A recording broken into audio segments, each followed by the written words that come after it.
Hello and welcome to today's podcast. We're going to examine the links between substance abuse and crimes and personal stories behind them.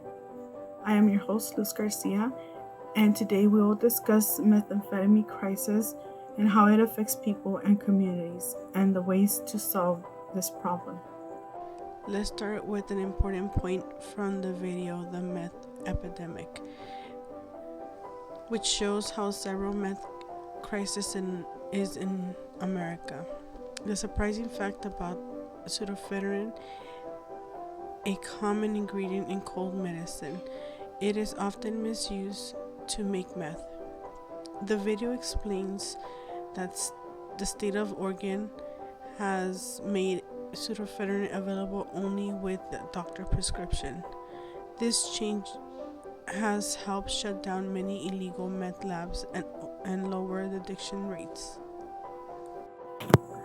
However, the solution also creates challenges as mentioned in Chapter 16 of the reading, Substance Abuse and Crime. By restricting access to pseudoephedrine, people who need it for health reasons, especially in underdeserving areas, can have more challenging time getting it.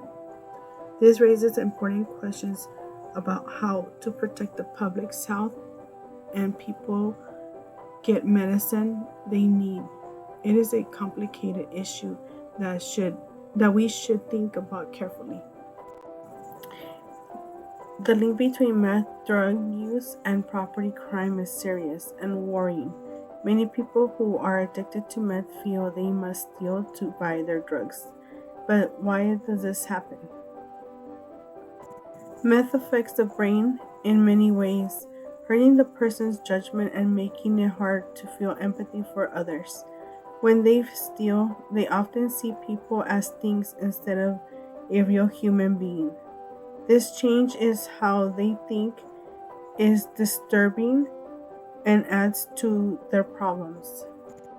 Meth also makes it hard for users to make good choices and weakens the part of the brain that controls moral and self-control. As users struggle with their addiction and commit crimes, they may start to feel worthless, which leads to loss of self-worth. This cycle is tragic and feels how addiction can trap people in challenging situations. Christian theology asserts that someone is inherently prone to sin, as Romans 3:23, for all have sinned and fall short of the glory of God. The idea frames addiction, mainly when it involves deliberate actions such as substance misuse and manifestations of sin. The misuse of drugs can be viewed as a violation of God's intent for creation. As humans, the body, which is regarded as a temple of the Holy Spirit. 1 Corinthians 6:19-20. Do you not know that your body are temples of the Holy Spirit, who is in you, whom you have received from God? You are not your owner. You were bought at a price, therefore honor God with your bodies. Furthermore, addiction can reflect ideology by prioritizing substance over God. Individuals can intimidately place something in a position of supremacy in their lives.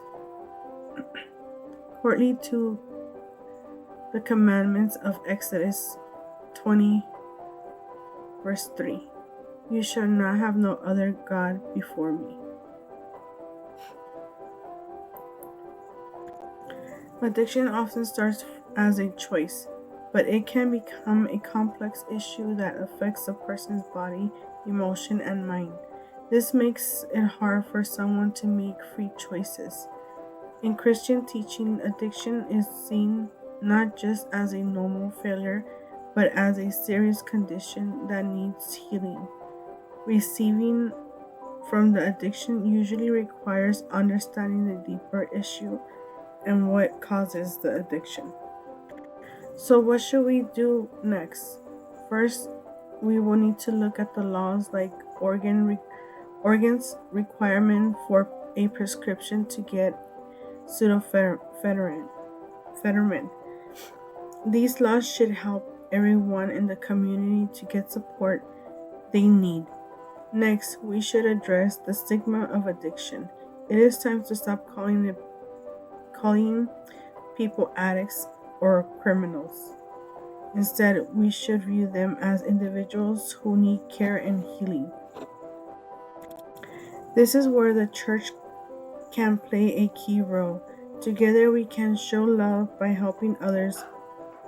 This means creating addiction recovery programs and advocating for change to support people affected by meth crisis. That's all for today's episode on Breaking the Cycle. If you or someone else knows is dealing with an addiction, please reach out to the local help or faith-based groups in your area. Let's work together to break the cycle of addiction and crime to stop one at a time. Thank you for listening.